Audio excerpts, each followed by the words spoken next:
Hi guys, welcome to another segment of What's Good?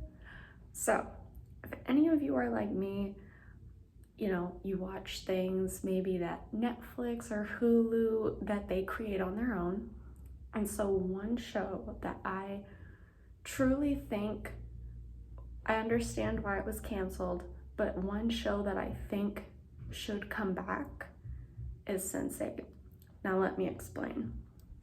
The concept was written by and created by the people who did like the Matrix movies, and so the concept is really not out there. I think it's really interesting, but like understanding it takes a little bit of time and everything to put the pieces together.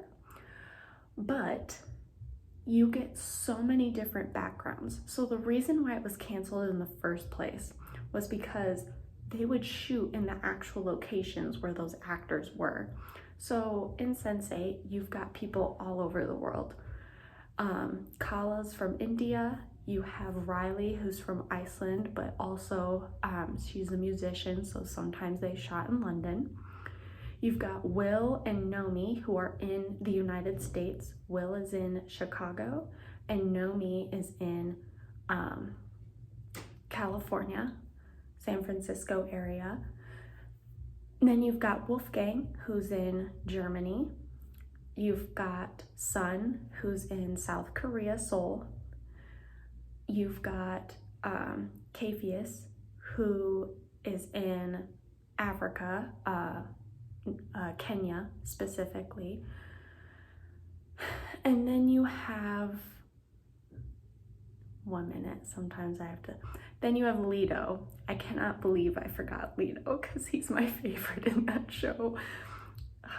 My brain. But Lido, and he's from Mexico City. And so this show, I think at the time, so they would actually shoot in these locations, and the budget was just so big for it that Netflix was like, we can't keep doing this. And season 1 was very well publicized, and people, wanted it. When it came to season 2, even I was like, when is season 2 coming out? Like, it wasn't as publicized. So, I mean, with the publication of it, or having the network of people who are on the internet figuring, like seeing when things come out, it wasn't very well known what was going on, as well as with the budget of the show, it just was a lot of money to put towards a project that they weren't sure if it was going to continue on a good trajectory or not. But I think this show did a very good job of putting different groups of people with different religious backgrounds, different ideologies, different professions, different sexualities. I think it was very good at putting different groups of people so they're called a cluster, and it's made of 8 people. And how it's awoken is you're born at the same day on the same time, and essentially you see in the first episode they're given birth to. So they have a mother of a different cluster who will give birth or open up this channel for them to be connected with one another. And so it was a really good show, and I've rewatched it multiple times because the topics that they talk about, and just seeing different people's ideas and points of view, I think it's really necessary, and it's a good message to put out there. Like, you have people who are afraid of coming out as gay. You have Nomi, who is a transgender woman, and she's still kind of facing backlash from her family. You have Kala, who in the first season, she's never really had intimacy with anyone, so she is still a virgin. And so just seeing these different views, and Sun, she is a fighter in Korea, that, and in her family, she's not supposed to be a fighter. That's not her role. That's not what she should be doing. So I think it was a very good show for the time.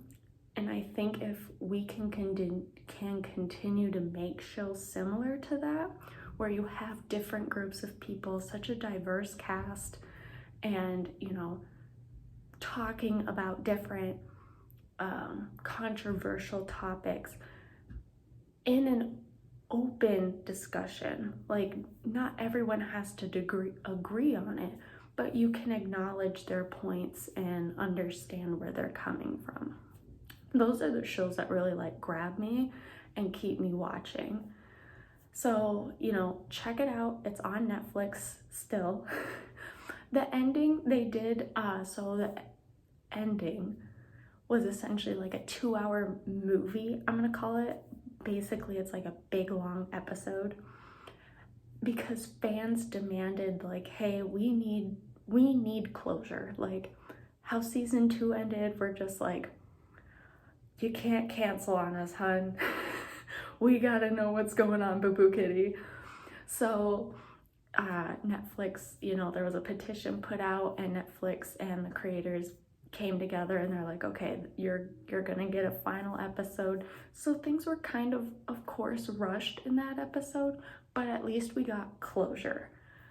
It could have been better, of course, but I enjoy it because, you know, at least we're not sitting here wondering after season 2, like, what's happening?